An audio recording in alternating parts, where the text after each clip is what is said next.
and I put Aaron Rodgers to the Green Bay Packers at 24 or 26, whenever it was. And everybody in the country called me an idiot. When that happened, I didn't have a cell phone. Somebody came running into me and said, "Oh my God, somebody's saying Bill Belichick is calling NFL Films looking for you." And I went, "What?" And I went into the operations room and they handed me the phone and it was Bill. And he was like, "Listen, nobody in my building had that. That was friggin' awesome." That's crazy. The second part of it that was kind of crazy was years later, I was in the Packers building and they were telling me that when Eisen and I did that mock draft, they were watching it as they watched it unfold. And I gave all my reasoning behind why I had Aaron Rodgers there. They looked at each other and said, "Oh man, that could happen." They said they went back and grinded more Aaron Rodgers tape because they just assumed he'd be gone. And I thought that was pretty cool. I didn't even have a phone in my apartment. I shared the phone with a teammate of mine who lived across the hall from me. So I would help him pay his phone bill, and I would receive my calls at his apartment. If the phone rang, he answered it. He would just call. He would yell across the hall, "Solomon, you have the phone." I'd come over and have my conversations in his living room. And that's what happened when I got the call from the Cincinnati Bengals in '87. The first voice I heard was Dick LeBeau.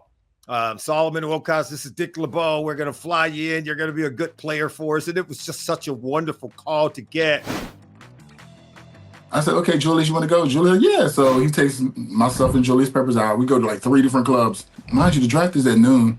I feel like he brought us back home like 5 something in the morning. I'm telling you, I'm like passed out. But I heard somebody say, "Oh my gosh." I'm like, "I'm awake." Oh my God. And they're like, "Everybody's been calling you. You need to hurry up and get dressed. The shuttle's down and waiting." So I heard him and I got dressed. And I got on the shuttle. I seen everybody looking at me like they've been waiting on me. I get on there. I'm looking around. I'm like, "I don't see Julius." Oh no. So we get to the venue. So we're seated and we're waiting for it to start. I'm still like, "I don't see Julius." And then I tell you, I'm gonna say like 5 or 10 minutes, like it was really close. He comes strolling in like, "Hey, we might have to wait a little bit longer, 5th, 6th, possibly 7th. I'm like, oh man. So my heart drops. I'm like, dog, what? What is going on? I just want a chance. Somebody's giving me a chance to prove myself. Then, I don't know, man. 10 minutes, 15 minutes later, the Jacksonville Jaguars hit my line. And I'm like, Jacksonville? I haven't talked to Jacksonville since the East-West Shrine game.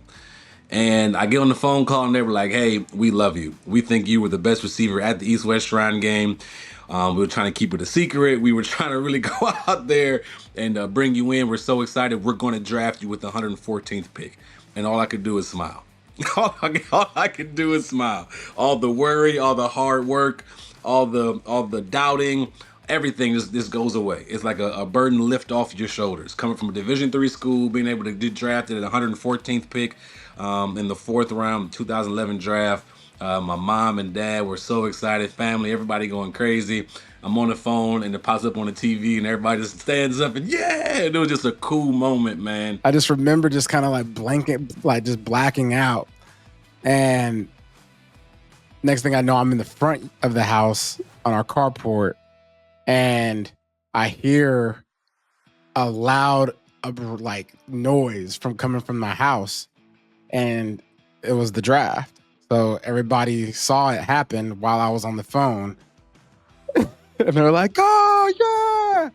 So I wasn't in the house and next to a TV. I was on the phone with, a rep from the Carolina Panthers, going over what jersey number I wanted and all those types of things. And once I hung up that phone, everybody was just like, I turn around and everybody's like in my driveway and just kind of looking at me.